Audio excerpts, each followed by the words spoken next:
So, we're going to do a quick little video today. How to check your block heater cord because winter's coming. And you want to make sure that in case you test it, whatever you plug it in, it don't work. Like I did. So this is what we're going to do. What you want to do to test it, you're going to want a voltmeter. Doesn't necessarily have to be a fluke or anything like that. But what you're going to want to do is switch her over to ohms, and you want between 8 and 30. So let's see if we can get this set up here.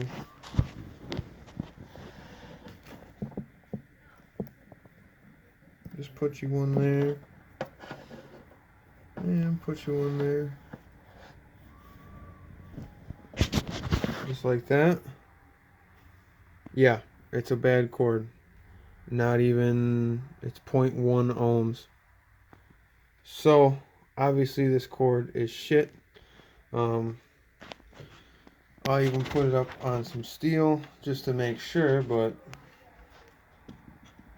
it's still junk. Yep, didn't make no difference when I touched it on the side of my toolbox. So I'm gonna shut this back off real quick.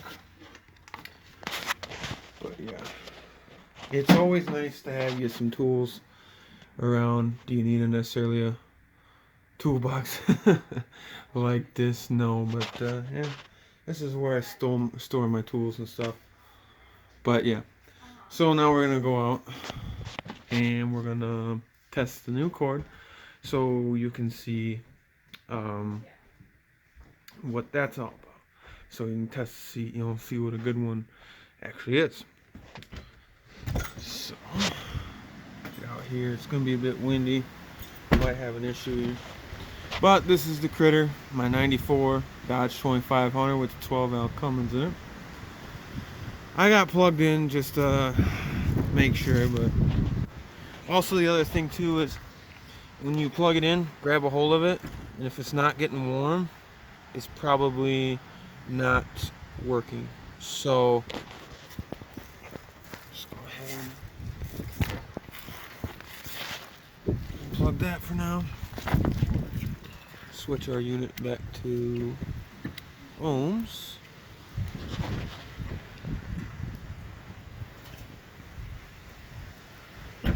Just like that.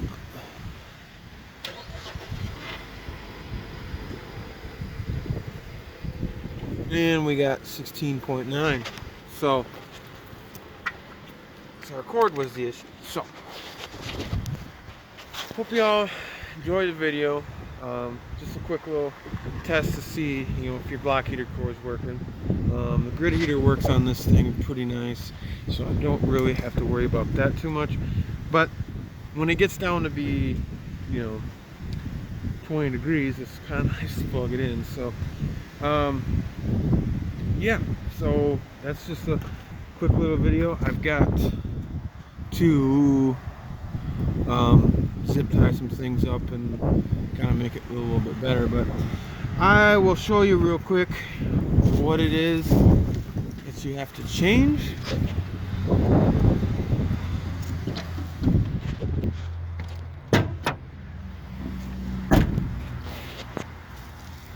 So pop this bad boy open. So your block heater cord goes right in there. The plug is actually in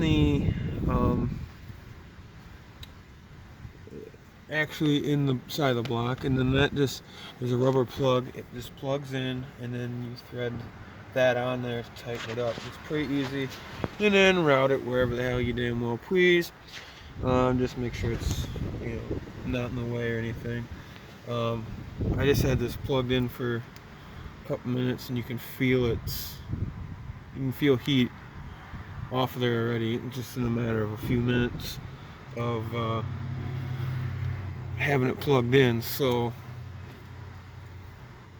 yeah, you can feel it a little bit of heat. So should be working. So, and this obviously hasn't rained today, so, but yeah,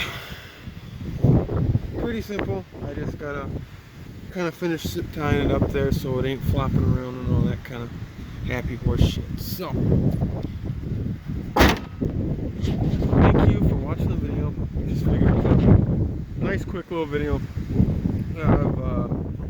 you know, a pretty common problem, and especially with winter coming up, it's a good idea to make sure everything's working at top notch and all that kind of stuff. So, yeah.